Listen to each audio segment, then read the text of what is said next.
there drone fans, Rick here again from Drone Valley. I'm here today to do a clip on one of my favorite topics, the DJI Phantom 4 drone.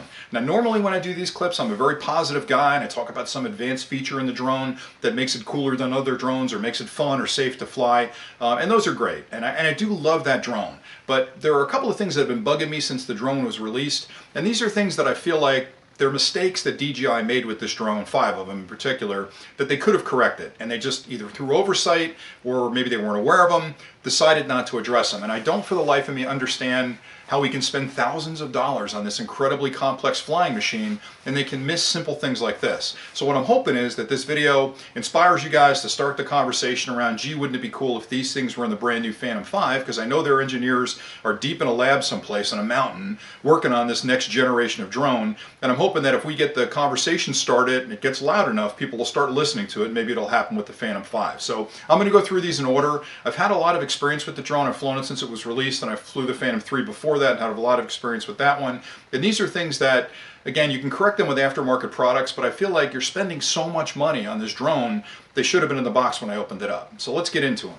So the first one that drives me nuts is the fact that the drone itself, it's expensive. We all understand that, but the most delicate parts of it are on the gimbal. And the gimbal is the part that hangs the lowest in the drone. And when you're landing that drone, if you land that on an uneven surface, whether it be, a sidewalk or there's tall grass, the one thing that comes in contact with that is the gimbal.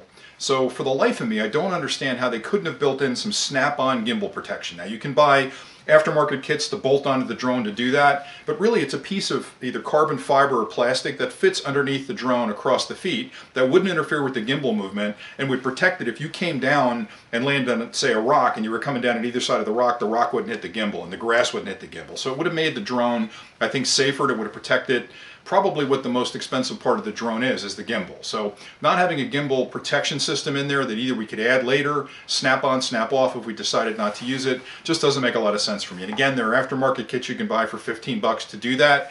But for me, if I were the engineer over at DJI working on this, I would look at that and say, gee, I got to protect that gimbal. It's a very expensive component. So that's the first one that's got me upset. The second one, which is a no-brainer, is I don't understand with the controller how they couldn't have added an HDMI output to it. Everybody today is starting to use or looking to use FPV goggles. They want to do first-person view kind of things. A lot of those goggles, especially the dedicated ones like the Fat Shark, require you to have an HDMI connection to the set of goggles from the controller. You can add that aftermarket card and you've got to take the controller apart to put it in there. But for me, to charge me $1,500 for a drone and another $100 to add the HDMI connection to it didn't make any sense. It wasn't like they released the Phantom 4 as a mid-tier drone or a low-cost drone where they had to cut costs on it. That was the most expensive drone they've ever released, and for them to put the card in there without the HDMI doesn't make any sense in the controller. They could have very easily just changed that out for the one with the HDMI connection and everybody would have been happy. So if I'm going to use it with a second monitor or a set of FPV goggles, I've got it built in. So, I mean, I've upgraded my controllers to add the HDMI to it, but spending that $100 just kind of ticked me off a little bit, right? Because I'm thinking, why wouldn't you put it in there? So that was a huge mistake. Most of their competitors have that today, so I'm hoping with the Phantom 5, the new controller that comes out with that, we'll have HDMI output on it so we can use it, whenever we need it with goggles or whatever. The next part of it is puzzling to me as well. The third thing I'm concerned about is the LiPo batteries. Now you guys, I've done clips on these before. The LiPo batteries are a very, very fragile device, and you have to be very careful when you charge them, when you transport them. If they get nicked, they could explode, they could burst into flames. I'm concerned that DJI didn't do any kind of protection with the LiPo batteries. So the fact that they didn't include a LiPo charging bag that you should charge the battery in, so if it does have a failure and heaven forbid burst into flames, it's inside of a fire retardant bag. That's something that's so inexpensive. It's a couple of bucks. Put it in the box. When you sell me a battery, give me a bag to charge it in. It almost seems irresponsible in some ways to sell us those LiPo batteries and not have a protective case to charge them in. The other part of it that's a little bit puzzling as well is the Phantom 3 batteries had a connection on the top on the side. So shorting that connection out would have been very difficult. It was bouncing around in the back of your car or in a bag. It's hard for you to get connections up to the top of that battery to actually short it out. The Phantom 4 battery has got the connections on the very bottom of the battery, so most of us, when we're setting the battery down, may stand it up, and those connections are exposed. So having those connections exposed to the bottom of the battery means if it's in a bag and there's cables floating around, or there's some other metallic parts in the bag floating around, there's a chance that they could touch the bottom of that battery and actually short that out. So I don't understand why they didn't give us protective end caps for the batteries. Again, those are a couple of bucks at most, right? Put them with the battery. So when I buy a brand new battery, it comes with a LiPo protection bag for charging, and it comes with an end cap to seal up the battery. Again, you can buy these aftermarket. I'm going to suggest you do that because I've done it, and I feel much safer having those, so that when I'm charging it, I'm not in fear of the thing overheating or bursting into flames and causing problems in my house. But to me, again, a no-brainer. If you're going to sell me a battery that's got the potential to burst into flames, give me some protection against that. That's all I'm saying. All right, the next one is more frustrating than anything for me, and this is something they could fix in a couple of hours, quite honestly. And it has to do with the auto record function.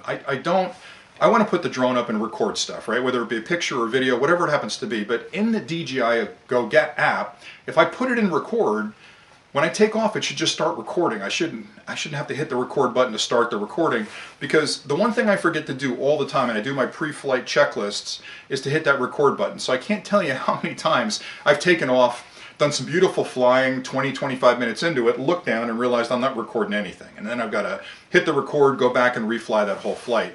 I hate to say this, but the Litchi app is ahead of them on this. So the Litchi app, which is a competitive app to the DJI Go app, has the auto record function, which means the minute I take off, that thing starts recording, which is a blessing. And they could put it into the DJI Go app, and they could sort of make it optional to turn it on or turn it off, so they could have both flavors of it for people that didn't want it to auto record. But for me, that's a huge feature that they missed, and I know that's been talked about in a lot of different forums. I don't know if they're listening or not, but if there's software engineers working on the next release of the DJI Go app, I would be looking very seriously at putting that auto record function in there, if nothing more than just to provide a feature that one of my competitors had, so that people didn't start using the other application. And the last thing I'll talk about is lens protection for the camera and the drone. You're flying this thing through the air, and you realize when you're flying through the air, there are going to be bugs and dust and debris up there that you're flying through all the time, pollen. So this drone flying through the air, collecting all that stuff in the front of the lens, I can clean that lens. That's not a problem. But if it's smaller particles or bugs, every time they smack that lens, it puts a micro scratch in the glass. Now I know it's hard glass and it's difficult to scratch it, but it could happen. So I don't understand why we wouldn't include a clear lens protection cap that slides over the front of that camera. And I could take that off and clean it, put it back on. When I flew for a period of time and that lens got to the point where it was scratched enough where I couldn't clean it anymore, I could throw it away and buy a new one. Again, a couple of bucks. It'd be an easy thing to do, but I really feel like that camera is such an expensive part of that drone.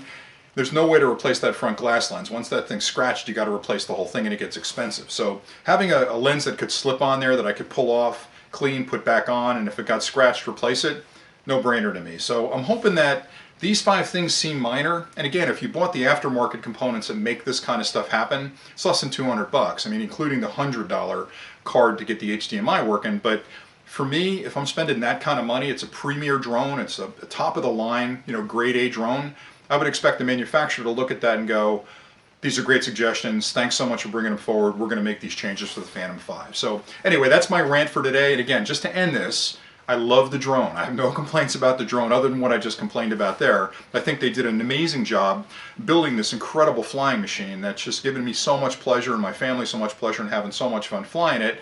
But I'm hoping that as these videos get passed around and people start talking about it, it gets back to them. And they say, you know what, it wouldn't be that hard to add that auto record function. And yeah, that gimbal protection thing is probably a good idea. Maybe it'll happen, maybe it won't, but at least I've been a chance to vent here and get it off my chest. So as always, please comment below if you agree, don't agree. If you don't like this, put it down the bottom and give me a hard time about it. Tell your friends, subscribe, and please share this video. And we'll keep making them if you guys are enjoying them. So thanks an awful lot for watching. We appreciate it, and we'll see you soon.